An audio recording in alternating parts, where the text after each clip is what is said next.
Describiendo a Loja para el mundo. SR Radio. www.srradio.com.es. SR Radio. Este es su noticiero. Prensa Radial. En Prensa Radial, el análisis político del momento. Seguimos informando a través de Prensa Radial.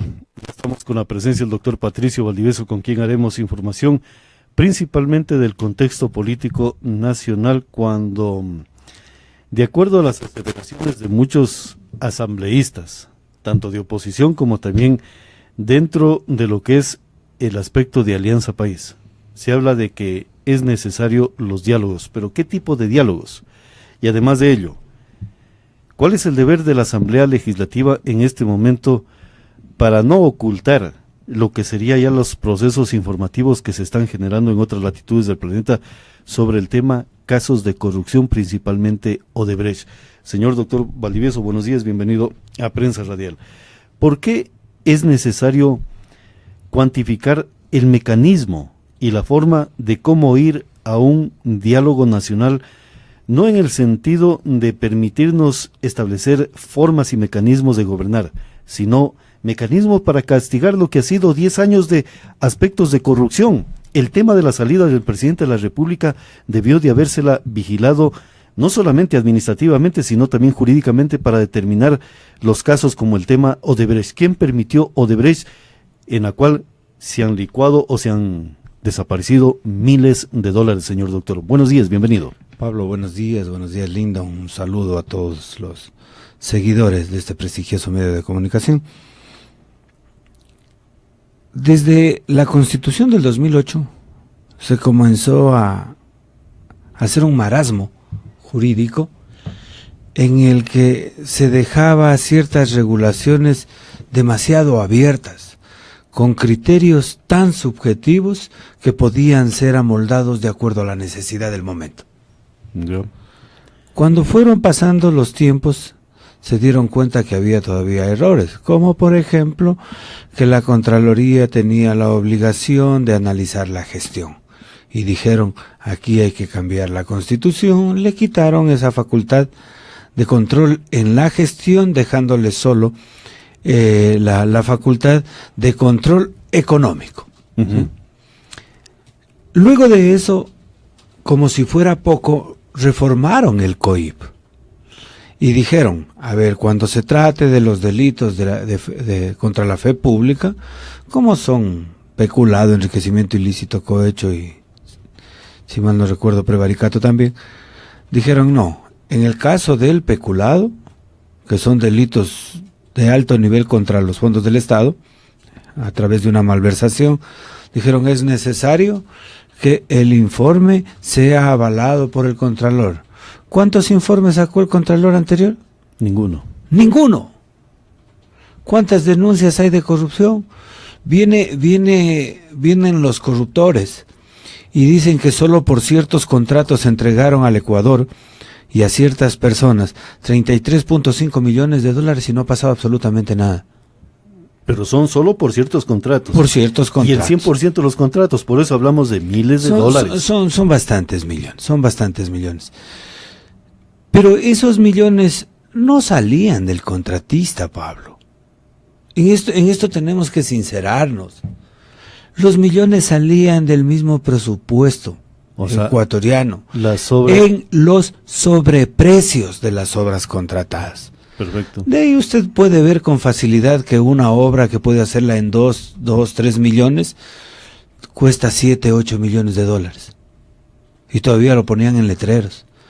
De ahí puede ver con facilidad que una obra que bordea los 6, 8 millones de dólares tiene que pagarse 14, 15 millones de dólares. Uh-huh. Una obra que bordea los 15 millones está pagando 20, 24 millones de dólares. Solo para coger 3 obras que podrían ser incluso consideradas como emblemáticas por el pasado reciente. Corte de Justicia, Bernardo Valdivieso, y Teatro Benjamín Carrión. O sea, en otras palabras, si auditamos correctamente el dinero invertido en la provincia de Loja, a lo mejor los 35.5... No, esos son los más chiquitos. Claro, el monto que se habla de Odebrecht estaría en la provincia de Loja, por ejemplo, para analizar. Esos son los ejemplos más chiquitos que al momento podemos visualizar para que la gente se enrole en este diálogo. Pero, por ejemplo, hay negociaciones en el tema del petróleo, que hay barbaridades. Que son inmensas. Sinceramente que hay barbaridades. Nos arrebataron a los ecuatorianos por lo menos unos 30.000 millones de dólares. Doctor, usted topó un tema dentro de todos esos 10 años. Muy profundo, es el informe de la Contraloría que debe de emitir, por ejemplo, en caso del vicepresidente de la República, estamos hablando del ingeniero Jorge Glass. Si no hay ese informe para determinar qué es lo que sucedió con el tema Odebrecht y también con el manejo de los sectores estratégicos del Ecuador, eso simplemente pasará a la historia sin juzgamiento alguno, señor doctor. A menos que haya jueces con pantalones y entiendan que estamos en un Estado constitucional de derechos y justicia, que está por encima de ese positivismo tramposo que está en el COIP, claro, pero, en el tema determinado. Sí, pero se necesita... Porque la Constitución dice que esos delitos son imprescriptibles. Sí. Solo cogiendo el ámbito constitucional, los jueces podrían irse más allá, poniendo el interés colectivo de la sociedad, poniendo el interés público incluso por encima de esas normas que ese aparato legislativo cómplice que existió en la década perdida lo manipuló para proteger a los verdaderos delincuentes de cuello blanco. Ahora, señor doctor, pero si no hay ese informe, no habría... Los informes hay. Lo que tiene que poner es el visto bueno el Contralor. Por eso, pero... Y de lo que sabemos... Estamos hablando firmado y rubricado y también enviado. Pablo, y de lo que sabemos, en ciertos closets se guardaba informes de una forma y de otra. Uno acusando y otro liberando. O sea, doble contabilidad, como dicen los contadores. Más o menos. Entonces, ¿dónde están los entes investigativos? Porque esto es un secreto a voces ya en Quito. Esto es un secreto a voces en el que había un lobby en la Contraloría, en el sentido de tomar decisiones de carácter político para embarrar o enrolar el tema jurídico. Ahora, doctor, usted está señalando algunos caminos que serían constitucionales, constituyentes y también de buena fe, como ellos han manifestado en algunas reiteradas ocasiones. Si el tema del informe no se da, señor doctor, entonces la Asamblea Nacional Legislativa prácticamente estaría maniatada, atada de manos, que no podría continuar lo que sería el proceso de un juicio político para determinar responsabilidades o simplemente salvedades del accionar del vicepresidente en estos temas puntuales, la parte económica del Estado en los contratos que ha venido manejando la Secretaría o la parte de los sectores estratégicos, señor doctor. Sin duda es una forma de protegerse. Sin embargo, recuerden que este tipo de delitos son imprescriptibles y que tarde o temprano terminarán pagando esta responsabilidad. Pero ¿sabe cuál es el problema de fondo? El problema de fondo no es que son uno o dos, es todo un séquito. Por lo tanto, tendrán que protegerse muchos. Y ese es el verdadero problema en el Ecuador. A ver, ¿usted cree que 3, 5 mil, 10 mil, 20 mil millones de dólares que se llevaron en coimas, en sobreprecios? ¿Cuánto se manejó en el Ecuador? Se manejó alrededor de 300 mil millones de dólares en el presupuesto de los 10 años. De ahí, sea benévolo con los delincuentes y póngales que se llevaron el 10%. Estamos hablando de 30 mil millones de dólares. Ya. Esos 30 mil millones de dólares no es que llevó solo el rey. No, eso se lo fueron dividiendo. Eso se lo fueron dividiendo incluso entre los que llevaban la plata. Se lo fueron dividiendo en aquellos que prestaban el nombre. Les correspondió también a aquellos que hacían el lobby, aquellos que tenían la relación, los contactos con todos estos negociadores. Y e incluso con quienes tenían que tapar. Pablo, o incluso Pablo, con cojamos las palabras con de autoridades provinciales que decían, bueno, déjame hacer esta vía para poderla justificar. Entonces, a lo mejor por allí también hay ese es otro mecanismos. tema que si quiere inmediatamente lo podemos buscar algunos ejemplos que sí los hay. A ver, ¿quién dijo? Capaya. Uh-huh. Dijo, yo le entregué la plata al contralor y al fiscal de las coimas que dio Bravo. ¿Por qué no lo investigaron? ¿Qué es lo que salieron a decir? Es que es un prófugo de la justicia. No importa. Si es que es un prófugo de la justicia, investigue. ¿Cómo podían investigarlo? A ver, hay cámaras en el hotel. Vean si Capaya entró con el maletín el día que denuncia. Hagan un cruce de llamadas. Para eso está la Senaín.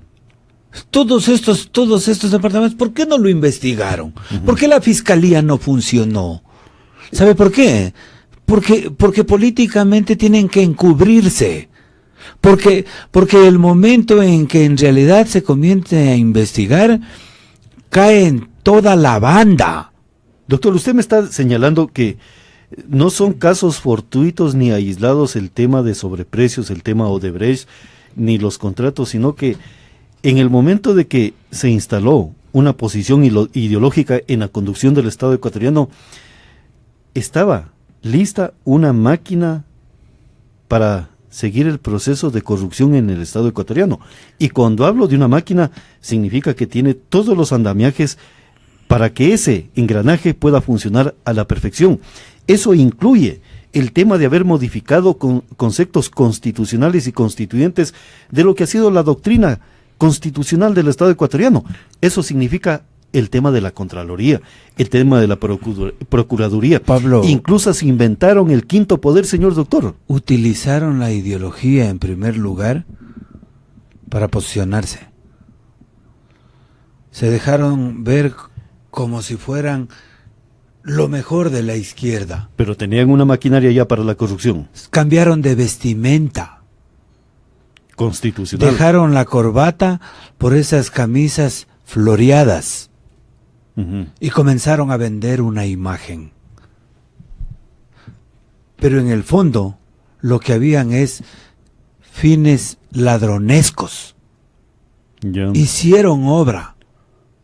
Pero le hacían a la obra. Pero es que en la obra estaba la forma de cómo. No para regalarle al pueblo servicios, sino para arrebatarle. Y ponerle sobreprecio a esa obra. A través de los sobreprecios. Ve, Pablo. O sea, la vía lateral de paso no era una virtud que querían entregarle a la ciudad de Loja, sino que allí había la posibilidad de canalizar un sobreprecio, señor doctor. ¿Por qué no se contrató a gente de Loja? No sé. En la vía lateral de paso. Habría que si en algún momento hasta una empresa ganó y declararon desierto el concurso, inmediatamente en los próximos 4 meses adjudicaron a otra empresa. Uh-huh. ¿O no nos acordamos los lojanos? Entonces, doctor, cuando usted señala, por ejemplo, que al final del túnel habrá una luz, y esa luz significa que son imprescriptibles estos casos o estos temas que lesionan lo que serían las estructuras del Estado ecuatoriano. Entonces yo le pregunto allí, señor doctor, si al final del camino, cuando hayan jueces bien parados, como usted manifestaba, que puedan ejercer lo que sería la doctrina del imperio de la ley, entonces significa que algún momento habrá que reformular la actual Constitución de la República del Ecuador para someterla a lo que sería el constitucionalismo del Ecuador, que implique que la Contraloría no necesita emitir informes, sino simplemente determinar responsabilidades en sobreprecios, por ejemplo, de obras que se han ejecutado en el Ecuador, señor doctor. Pablo, es todo un sistema. Pero hay que desmontarlo a ver, para poder juzgar. Es todo un sistema. Y no nos sirve de nada solo desmontarlo. Entonces, ¿qué? ¿Qué hay que hacer? Porque si lo desmontamos y cambiamos de nombres y cambiamos de dueños, los que vengan seguirán robando. O sea, perfeccionamos o reformamos. Claro. A ver, ¿por qué? Porque los órganos de control se volvieron entidades apetecibles de los gobernantes. y buscaron la forma incluso de constitucionalizar o legalizar su designación a través de concursos mañosos, concursos de méritos de oposición mañosos. Pero ¿cómo quitamos ese... ¿Cómo lo quitamos? ¿Cómo lo quitamos? Se necesitan en primer lugar reformas constitucionales, cambios constitucionales que podría darlo una constituyente. ¿O no será de devolverle la potestad a la Asamblea Nacional Legislativa para que ellos determinen qué tipo de autoridades de control? No, hay otra maña. Lo que pasa es que... Pero era más balanceada, señor doctor. No, lo que pasa es que los procesos históricos nos van enseñando que los órganos de control, que la justicia, no han sido otra cosa que aquella meta que siempre quiere tenerla, que la quiere conquistar, que la quiere dominar el poder ejecutivo o el poder legislativo. Uh-huh. Entonces, o lo pone el ejecutivo y ataca el legislativo, o lo pone el legislativo y ataca el ejecutivo. ¿Cómo ponemos? Necesitamos órganos de control totalmente independientes del poder político transitorio que es los dignatarios. ¿Sí? Necesitamos que vaya gente proba, no con padrinazgos. ¿Cómo logramos ello, señor doctor? ¿Cuál es la vía? Con los cambios constitucionales, crear una verdadera ley orgánica que regule los concursos de merecimientos y oposición para el ingreso y ascenso en el sector público y darle ciertas características a estos puestos para que vaya gente proba. No, el tema es, o sea, autoridades de control del pongamos Estado, que no pertenezca 5 años a un partido político. Es barbaridad. Vamos a la probidad, vamos a la capacidad, vamos a la honestidad de la gente. Pero cuando tengamos concursos de merecimientos claros, los más honestos no tendrán temor en presentarse a estos concursos y ganarlos. O sea, usted me está diciendo, señor doctor, que nombremos autoridades de control, pero que sean de Estado, en mecanismos provistos por el Estado para determinar, por ejemplo... Indistintamente, Pablo, si los acoplamos a través de periodo. Claro, que puede ser un periodo de... Que puede ser 5, 10 años. 10 años, sí, señor doctor, pero buscando las raíces de su actividad pública, para evitar un poco el desenfreno de lo que ha sido, que se nombra cualquier ciudadano y resulta que ese ciudadano no ha sido en su vida privada ni también pública un buen ciudadano, señor doctor. Mire el saliente Contralor, solo por poner un ejemplo. ¿Cuántas barbaridades salen ahora? ¿Y cuántas se le denunció hace años? ¿Por qué no hizo nada? Porque era parte de la componenda. Debía obediencia a un amo. Tenía que hacer reverencia al pasado reciente. No tuvo jamás independencia. Pero es que hace reverencia, por lo tanto, señor había doctor, una sala de estar en la que conversaciones con ciertos delegados del Correato tomaba las decisiones a quién le siguen y a quién no. Ya, entonces, doctor, yo le consulto algo. Si el presidente Lenín Moreno está convocando al tema de los diálogos y que se está discutiendo al interior de la Asamblea Nacional Legislativa, el bloque Alianza País dicen estamos listos para el diálogo, pero el diálogo significa reformular o reformar o cambiar algunos aspectos constitucionales para permitir no solamente el acto de fiscalizar, sino de enmendar errores que están dentro de la Constitución, señor doctor. Hay grandes errores en esa Constitución, lo venimos diciendo desde el 2007. Uh-huh. Yo he sido un opositor a las barbaridades que existen en esa Constitución. ¿Errores o finalidades constitucionales para un fin político? Claro, la parte dogmática es positiva, más allá de que es pero hay muchos derechos, un sinnúmero de lirismos. Sí, hay muchos derechos que no sabemos de dónde salen esos derechos y quién va. Ahora, la parte estructural u orgánica es una barbaridad. Uh-huh. Es una constitución para una monarquía, no para una república. Exacto, ¿se lo hizo para la república o se lo hizo para un fin ideológico político en el Ecuador, señor doctor? Pero mire, fue para un fin ideológico y político, más político que ideológico, de los fanfarrones uh-huh. del siglo XXI, de los fanfarrones de la Revolución Ciudadana, aquellos que engañaron a la gente, porque también hay gente buena.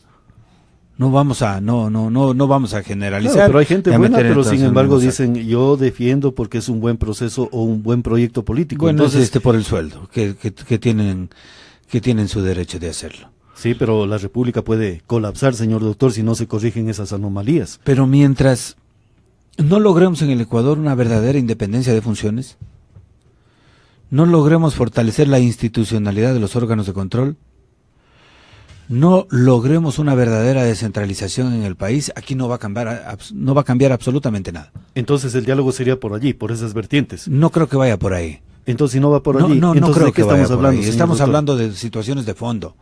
El diálogo que en este momento está llamando el presidente simplemente es para salir de la crisis, de la barbaridad económica en la que dejó el pasado reciente. Pero, por ejemplo, una de esas barbaridades económicas es el tema de cobrar por adelantado una renta que ni siquiera saben los comerciantes. Pienso que eso lo van a quitar.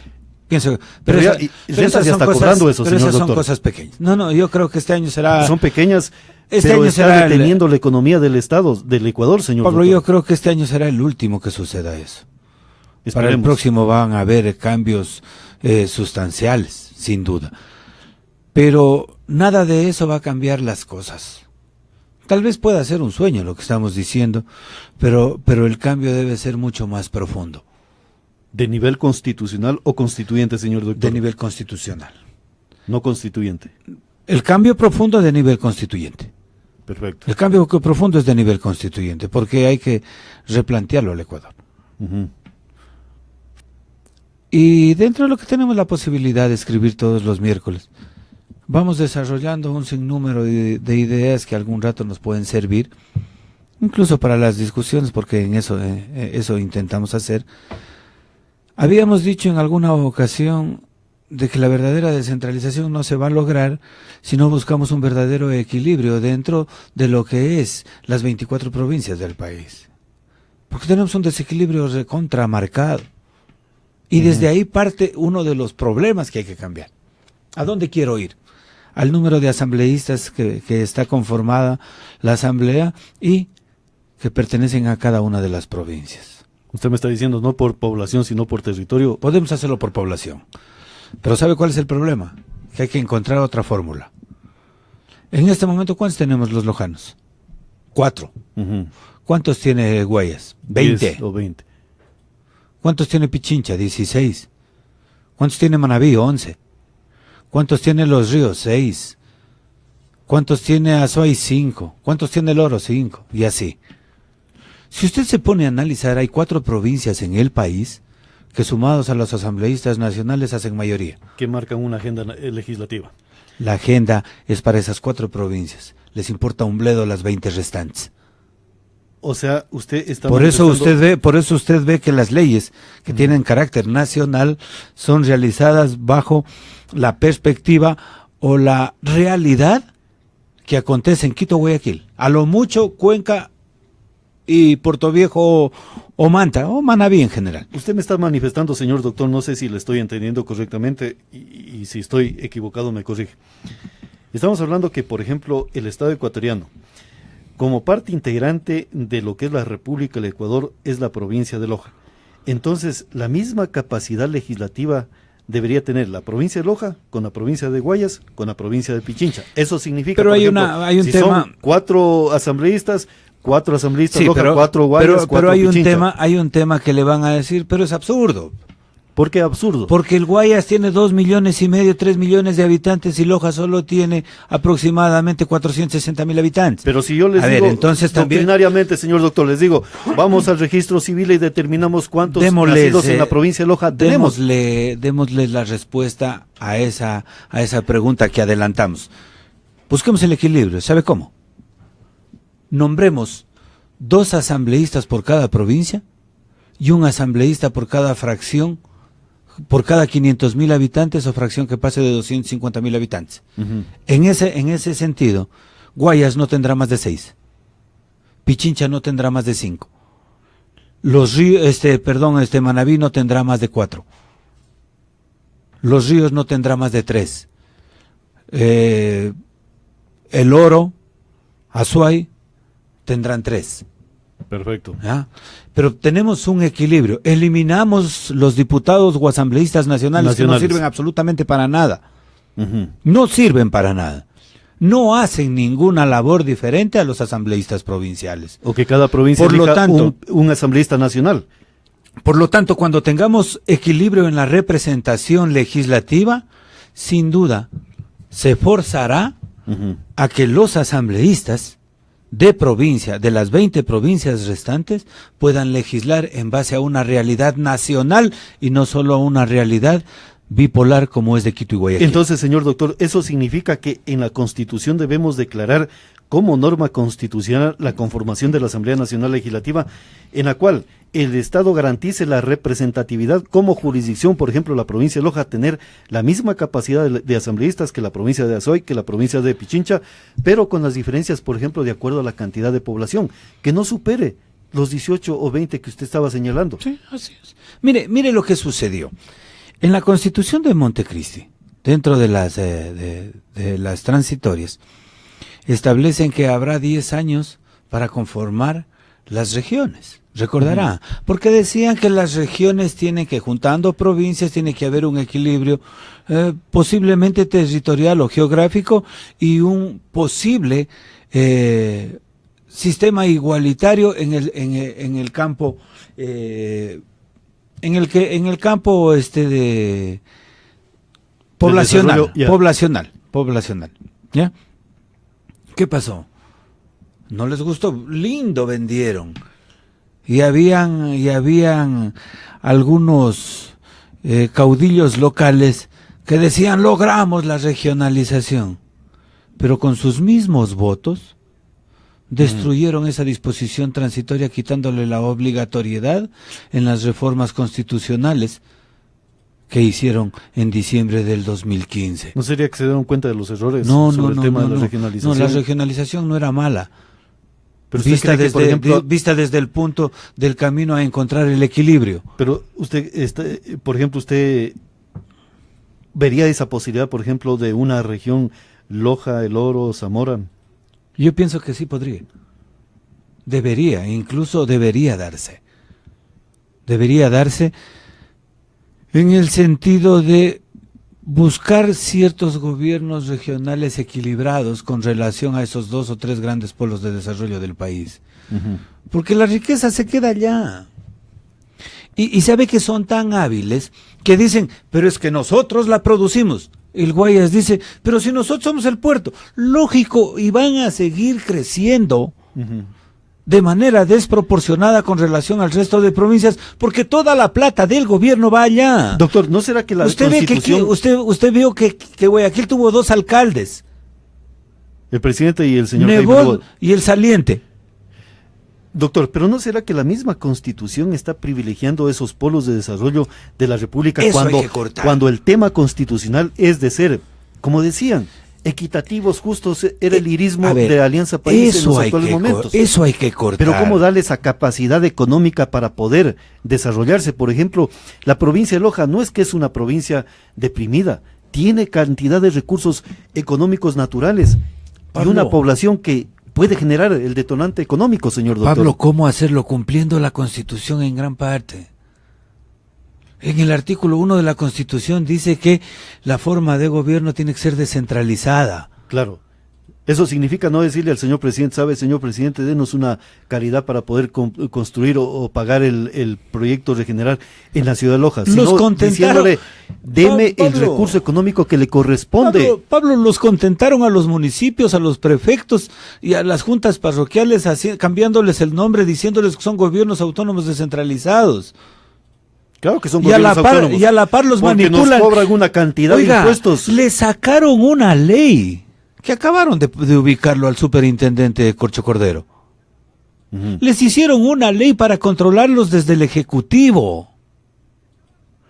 ¿Dónde está la descentralización? ¿Dónde está la autonomía? O sea, la República está trastocada, señor doctor. O sea, no entienden ni ellos. No sé, a ratos pienso que estamos locos. A ratos pienso que somos demasiado soñadores. A ratos pienso que estamos incluso soñando despiertos. Entonces, doctor, yo le hago una consulta. si queremos modificar el tema constitucional y el tema del Ecuador en estos diálogos, tendríamos que ir a una consulta popular, reforma constitucional, y a lo mejor preguntarnos si es necesario aquel Consejo de Participación Ciudadana que ha generado gran inconveniente a lo que serían las bases de la República del Ecuador, señor doctor. Lo ideal sería que fuera de ese diálogo que propone el presidente en este sentido para salir de la crisis y para transformar al Ecuador en ese ente intolerante a un país de paz. Lo ideal sería de que a la par el presidente entienda de que hay la necesidad de hacer cambios profundos en el Ecuador, pero que antes de aventurarnos simplemente de manera populachera y decir hagamos una nueva constituyente, no, primero discutamos cuáles serían los caminos que debemos andar. Uh-huh. Sí. Primero Primero entendamos, porque mire, el poder está en Quito y Guayaquil. Claro. Y Quito y Guayaquil nunca va a estar de acuerdo que hablemos de una verdadera descentralización. Quito y Guayaquil nunca va a estar de acuerdo que en realidad les bajemos de 20 y 10 que tienen en lo nacional, de 30 asambleístas a 6. Claro, o sea, hay que darles o restablecer las capacidades jurídicas, administrativas y también legislativas de cada jurisdicción. Caso contrario, no vamos a lograr nada. Y establecer ciertos parámetros para que dentro del juego democrático vaya gente que en realidad sepa lo que va a hacer. O sea, estamos hablando un nivel de requisitos, por ejemplo, asambleístas, a lo mejor haber sido concejal de una jurisdicción, un cantón para poder... Eso es chiquito. Por saber, porque ya domina el tema de cómo se discute parlamentariamente. Pablo, estamos en la era del conocimiento. De la comunicación. Estamos en la era de la comunicación. Y hay gente joven, para que no vayan a creer que me estoy tratando de postular. Hay jóvenes que no superan los 30 años, que tienen gran conocimiento en materia legislativa, pero no son tomados en cuenta o no gozan de popularidad y no están en el aparato legislativo. Señor doctor, yo siempre he manifestado, el tema de la intelectualidad, del conocimiento, no es edad biológica, es sabiduría mental. Porque hay algunos ciudadanos que tienen ya una buena edad, usan espejuelos y a lo mejor otras características más físicas. Pero eso no significa que son intelectualmente capacitados para el tema de la Metámonos un República. ratito al tema del juicio político que en 2 días se va a resolver por el CAL. Uh-huh. ¿Qué dicen? No hay pruebas. Doctor, pero para calificar el CAL, ¿es un proyecto político el juicio político al presidente? Es un asunto ¿O político. es un deber? Es un asunto político. Pero es proyecto de ley. Debería ser un deber moral. Es un deber moral, Es un deber moral. Pero ¿qué dicen algunos protectores o algunas protectoras? Indíqueme las pruebas, señor doctor. Dicen, no hay pruebas. Oiga, no está juzgando. Usted no juzga, va a juzgar la asamblea. Claro. Lo que usted tiene que encargarse es si cumple los requisitos. Si es que hay las firmas, si es que hay la anunciación de pruebas, nada más. Es que si yo estoy dentro del cauce de la ley, señor doctor, claro que Y van a haber coja pruebas, y mande a la Corte Constitucional para que dictamine la constitucionalidad o no, pero dentro del asunto de la procedibilidad, nada más. Ya, perfecto. Nada Ahí, más. Correctamente. Ellos ya quieren adelantar criterio. Y de hecho lo están adelantando, porque dicen no hay pruebas. Ustedes no son jueces penales. Señoras y señores del CAL, ustedes son simplemente en este momento jueces de sustanciación. El verdadero juez político es el pleno de la asamblea. O sea, señor doctor, cuando usted dice son jueces de sustanciación, ellos solo ven la procedibilidad. El procedimiento. Ahí si hay es viable, pruebas. no. Ellos no la juzgan a la prueba, no la valoran.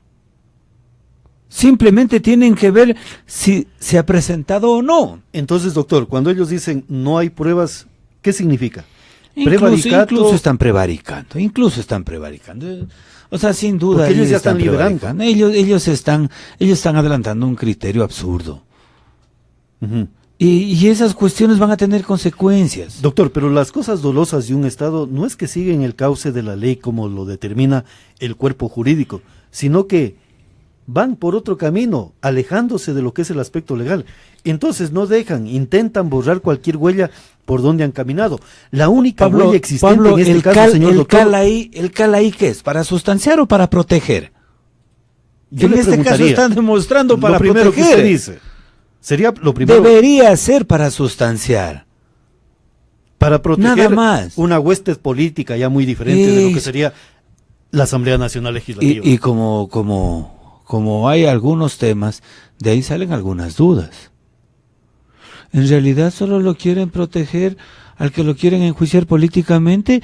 ¿O saben muy bien que, como dijo Fabricio Correa, puede que sea como Marcelo Odebrecht? Si lo apretan, habla. Y que creo que gobiernos internacionales están apretándolo al señor Odebrecht para que hable. Entonces, ¿están protegiéndolo en realidad a él o a todo el séquito? O toda una maquinaria. A toda la banda. Bueno, usted dice banda, yo digo maquinaria.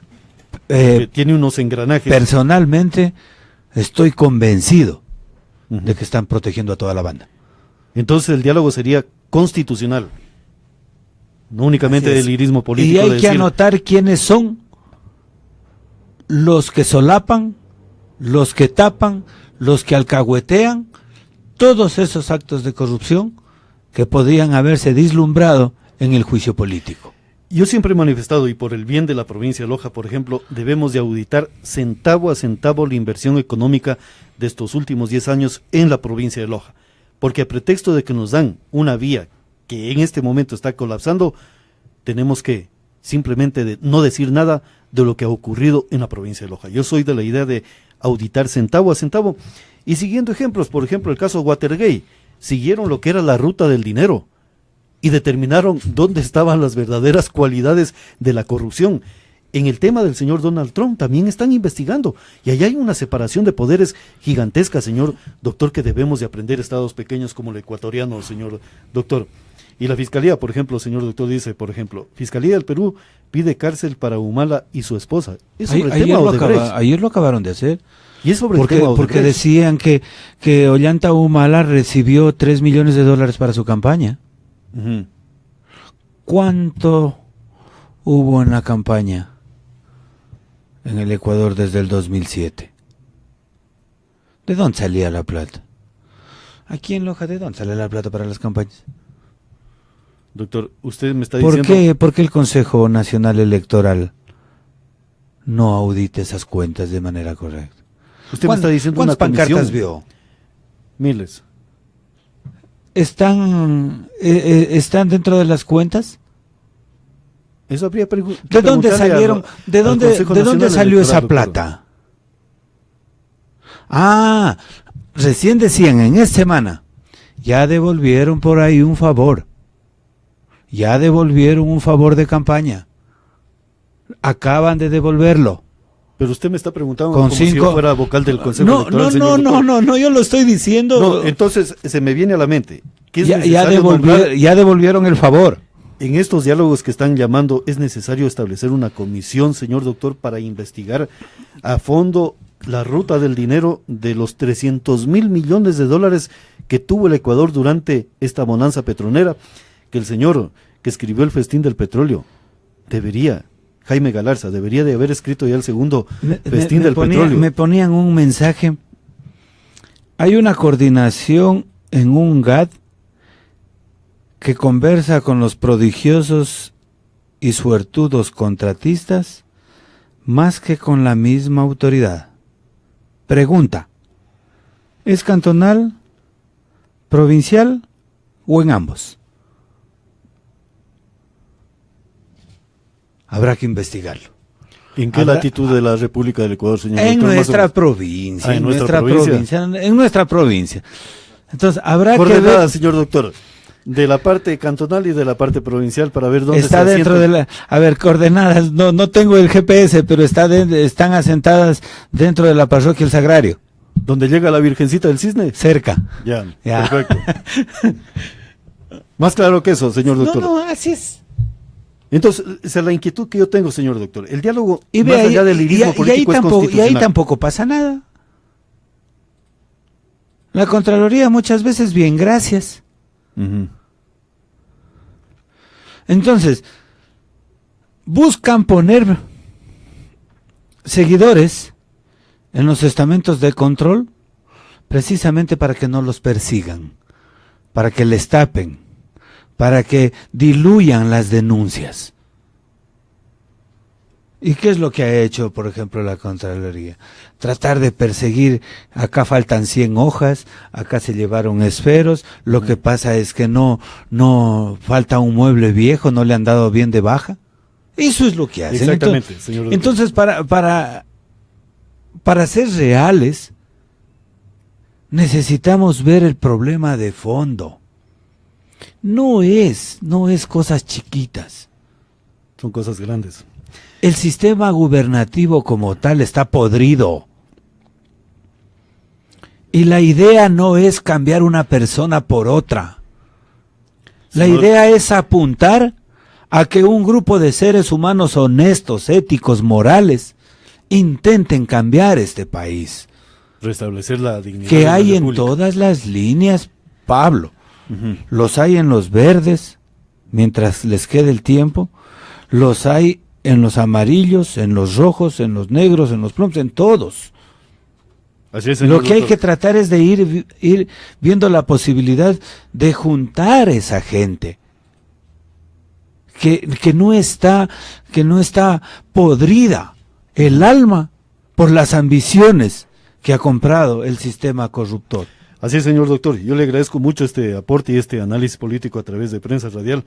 Y el ejemplo más claro, simplemente darle la posibilidad que Garganta Profunda, como fue en el caso Watergate, de lo que es la información de dónde era la ruta del dinero y cuál era el camino de la misma ruta del dinero, y llegaron a lo que era la renuncia del presidente Richard Nixon. Acá similar situación. Aquí para seguir la ruta en chiquito. Escuchen lo que dicen algunos informadores, algunos documentos, Pablo, y después digan, este es el Pablo, mecanismo. aquí para seguir la ruta chiquita, solo en casos chiquitos, véales en qué carro andan. Y si los sueldos de 1.300, 1.700, $2.000 alcanza. Y qué casototas, y qué carros, del imperio los carros, a pesar de ser revolucionarios. Muchísimas gracias, señor doctor. Muchas gracias a usted. Seguimos informando a través de Prensa Radial.